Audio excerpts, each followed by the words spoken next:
You open your eyes before the alarm even goes off, and the first thing you notice isn't the light coming through the curtains.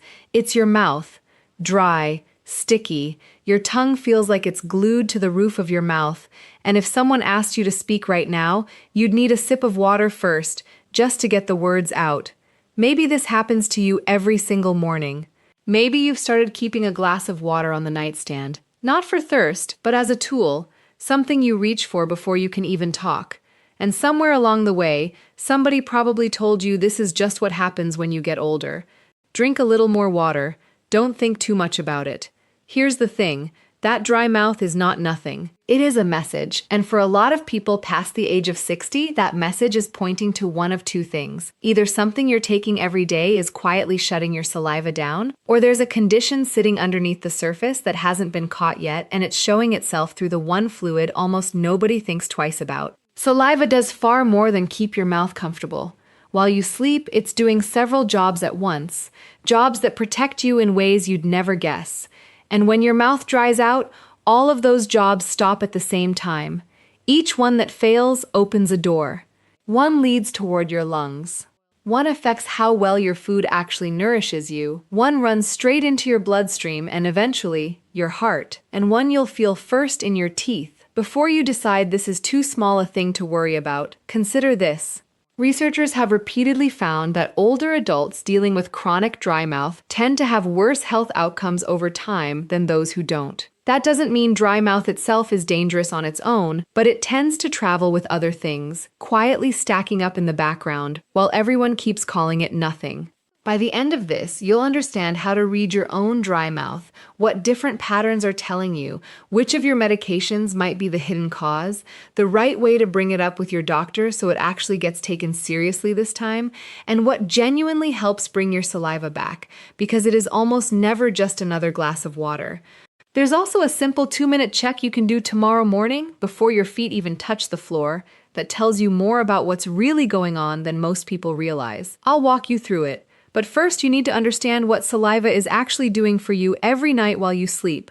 Here's something that happens to almost everyone, and most people have no idea about it. Every night, a small amount of the fluid in your mouth slips down the back of your throat while you sleep. It's called microaspiration, and for most healthy people, it happens constantly and causes absolutely no harm. The reason it's harmless comes down to what's in that fluid. A healthy mouth is full of saliva working around the clock, loaded with natural defenses that keep the bacteria in your mouth at a manageable level. So the tiny amount that slides toward your airway at 3 in the morning is mostly clean. Your lungs handle it without a fuss, and you never even know it happened.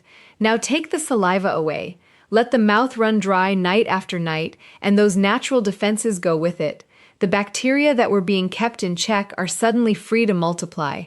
So that little bit of fluid drifting toward your lungs while you sleep isn't clean anymore. It's carrying a heavier bacterial load, night after night, without you feeling a thing. In an older adult, where the cough reflex and the body's ability to clear the lungs are already a step slower than they used to be, this is one of the quiet pathways that can lead to a chest infection. Poor oral health and a heavy bacterial load in the mouth are well recognized as risk factors for pneumonia in older adults. And that's not a fringe idea. It's simply how the plumbing works. If you or someone you love keeps getting chest infections that seem to come out of nowhere, and nobody has connected it to what's happening in the mouth, that link deserves a second look. What helps here is straightforward. You protect your mouth overnight. A little humidity in the bedroom, the right kind of rinse before bed, and consistent gentle oral care all lower how much bacteria you're breathing in while you sleep. Keep that in mind because it matters more than almost anything else on this list. We tend to think digestion starts in the stomach, but it actually begins the moment you start chewing. Saliva contains an enzyme called amylase, and amylase starts breaking down the starches in your food before you've even swallowed. Saliva is also what lets you properly taste your food, what softens it, what turns it into something easy to swallow. It's what makes eating feel effortless. Take the saliva away, and eating stops being easy. Dry foods scratch on the way down. Swallowing takes real effort. Flavor fades, and people respond to that without ever consciously deciding to. They eat less, they start avoiding the foods that need more chewing and more moisture, the meats, the whole grains, the raw vegetables, and drift towards soft, processed foods that go down without a fight. The plate still looks full, the meal still happens, but the body behind it is quietly being fed less and less of what it actually needs. This is worth saying plainly because it surprises almost everyone who hears it. You can eat 3 meals a day and still be slowly undernourished simply because a dry mouth is steering you away from the foods that matter most. Research has consistently linked chronic dry mouth in older adults to unintentional weight loss and lower intake of key nutrients, things like healthy fats, folate, and basic hydration. Some reviews have found that a significant share of older adults dealing with persistent dry mouth are either malnourished or right on the edge of it. This is happening to a lot of people quietly, and very few of them know their mouth is the reason. The fix starts before you change anything about what you're eating. Moisten your food. Lean on saliva substitutes, especially right before a meal. Protect your appetite by keeping your mouth comfortable enough to actually enjoy eating. And fight to keep the nutrient-dense foods on your plate softened if you need to, rather than quietly trading them away for the easy, empty ones. Your mouth is home to hundreds of different species of bacteria. That's completely normal, and most of them are harmless. Saliva is what keeps the balance, constantly holding the more harmful species down so the whole environment stays stable. When saliva dries up, that control disappears. The bacteria behind gum disease and tooth decay are exactly the ones that take advantage and start to surge. And this doesn't stay contained to your mouth. Your gums are full of tiny blood vessels. When they're inflamed and bleeding, something as ordinary as brushing your teeth can push bacteria out of your mouth and into your bloodstream. Once bacteria are circulating, they can travel. This is well established medically, not speculation. Oral bacteria in the bloodstream can settle on heart valves and cause a serious infection, which is exactly why dentists ask about your heart history before certain procedures. There's also a well-documented two-way relationship between gum disease and diabetes, each one making the other harder to control. And there's ongoing research looking at possible links between oral bacteria and cognitive decline, though that area is still being studied and nothing there is settled science. The point isn't to alarm you. It's that what's happening in your mouth is not separate from what's happening in the rest of your body, and it deserves to be taken seriously, especially as you get older. All day and all night, saliva bathes your teeth in minerals and helps neutralize the acids that wear enamel down. It's a constant, quiet repair process. Take saliva away, and that repair process shuts off. This is why dry mouth can bring on a sudden wave of tooth decay in someone who has taken excellent care of their teeth their entire life. And yes, this applies even if you wear dentures, which surprises a lot of people. Dentists sometimes see a mouth deteriorate over the course of a few months and know, before they even ask a question, that they're looking at chronic dry mouth. The teeth are often the first visible sign, and by the time it shows up there, the other issues have usually been building for a while. The protection here is simple. Keep the mouth moist, use the right kind of rinse, don't skip fluoride, and don't skip your dental visits, because your dentist might catch this before your doctor does. For most people past 60, the answer is sitting in a cabinet in the kitchen or the bathroom. It's medication. This is the most common cause of dry mouth by a wide margin. Hundreds of commonly prescribed medications list dry mouth as a side effect, and they're not obscure drugs. They include blood pressure medications, antidepressants, antihistamines, diuretics, bladder control medications, and sleep aids. If you're over 60, there's a good chance you're taking at least one of these, and many people are taking several. Here's what almost nobody explains. The effect of these medications stacks, and it stacks faster than you'd expect. A certain group of medications, ones doctors refer to as anticholinergic, are especially effective at switching off saliva production. 2 of them taken together can dry you out far more than either one alone. Doctors have a term for this combined effect, your anticholinergic burden. Remember that phrase because it's useful. There's also a general threshold worth knowing. Once someone is taking 5 or more medications regularly, something called polypharmacy, the risk of side effects like this climbs noticeably, and it becomes genuinely difficult for any single doctor to track how everything interacts. But medication isn't the only reason saliva quits, and this is where your own dry mouth can actually tell you something specific, depending on how it shows up. If your dry mouth is worst first thing in the morning and eases up through the day, that pattern often points toward mouth breathing during sleep and sometimes toward sleep apnea, where the airway partially collapses repeatedly through the night. If that sounds familiar, especially alongside snoring or daytime exhaustion, it's worth asking your doctor about a sleep study. If it comes paired with getting up repeatedly during the night to urinate, that combination is one of the classic early signs of elevated blood sugar. Extra sugar in the blood pulls water out of your tissues, which dries the mouth and keeps refilling the bladder. A simple blood sugar test, an A1C, can clarify this quickly. If your dry mouth shows up alongside dry, gritty eyes, that feeling of sand under the eyelids, that combination can point toward an autoimmune condition called Sjogren's syndrome, where the immune system mistakenly targets the glands that produce tears and saliva. It's far more common in women, and it typically surfaces in the 50s and 60s. It's very treatable once it's actually identified. A metallic taste or breath that starts to carry a faint ammonia-like smell is a pairing worth taking seriously because it can point toward the kidneys struggling to clear waste properly. It doesn't mean panic, but it does mean it's worth getting kidney function checked. And dry mouth alongside leg or foot cramps can point toward an electrolyte imbalance, sodium, potassium, or magnesium levels being off. This one matters because a significant imbalance can affect heart rhythm, and it's more likely if you're taking diuretics. It's worth getting your levels checked. Your dry mouth is information.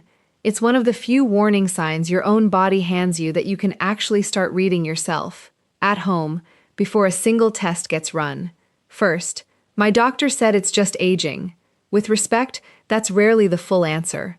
Dry mouth that's purely age-related with no other contributing cause is much less common than people assume. Persistent dry mouth is almost always tied to a medication, an underlying condition, or both. It gets waved off not because doctors don't care, but because a short appointment rarely leaves room to sit down and untangle a full medication list.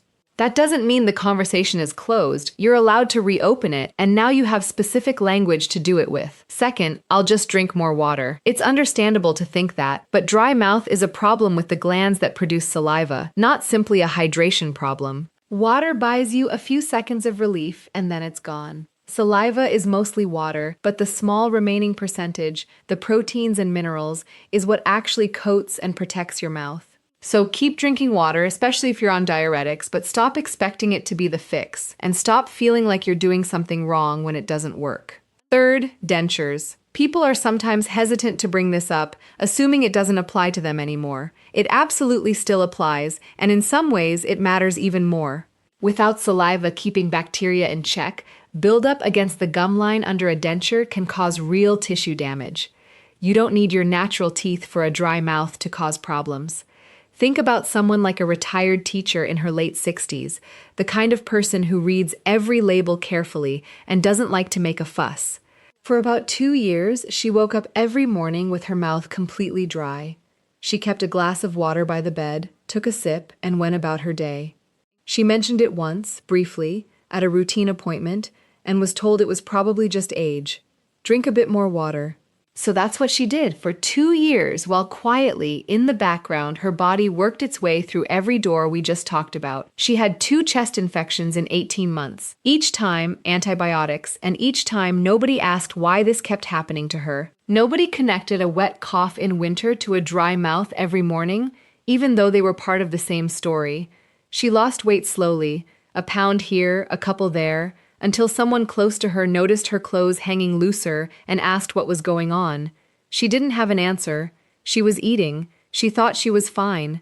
What eventually changed things was a simple question, asked by someone who came with her to an appointment. Could all of this, the dry mouth, the weight loss, the chest infections, be connected to her medications working against each other? That single question led to a proper review of everything she was taking. 2 medications were switched to gentler alternatives that did the same job without drying her out. One turned out to be unnecessary altogether and was stopped. It wasn't instant, but within a few weeks, her mornings weren't bone dry anymore. Within a few months, her appetite came back, and so did most of the weight she'd lost.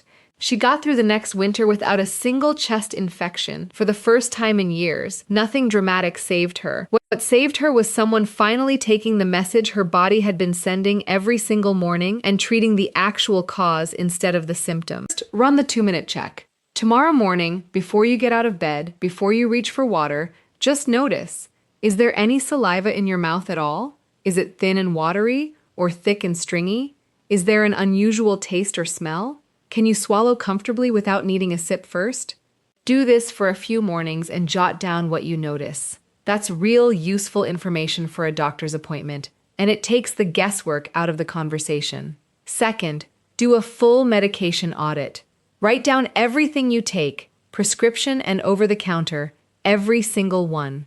Bring that list to your doctor or pharmacist and ask specifically for a review of your combined anticholinergic burden. If you're taking 5 or more medications regularly, ask directly whether anything can be adjusted. That phrasing signals that you understand what you're asking for, and it tends to change the tone of the conversation. Never stop a medication on your own. This is a conversation to have with a professional, not a decision to make alone. Third, protect your mouth day and night. Keep drinking water, but add things that actually help. Sugar-free gum or lozenges sweetened with xylitol can help coax saliva glands back into activity. Use an alcohol-free rinse made for dry mouth and avoid regular mouthwashes with alcohol in them, since alcohol dries the mouth out further. Keep crunchy, water-rich foods like cucumber and carrots in your diet, since the act of chewing itself stimulates saliva. Over-the-counter saliva substitutes, sprays, and gels can genuinely help, especially before meals and before bed. And consider running a cool mist humidifier in your bedroom, keeping humidity somewhere between 30 and 50% so you're not breathing dry air all night. Fourth, read your own pattern and take it to the right place.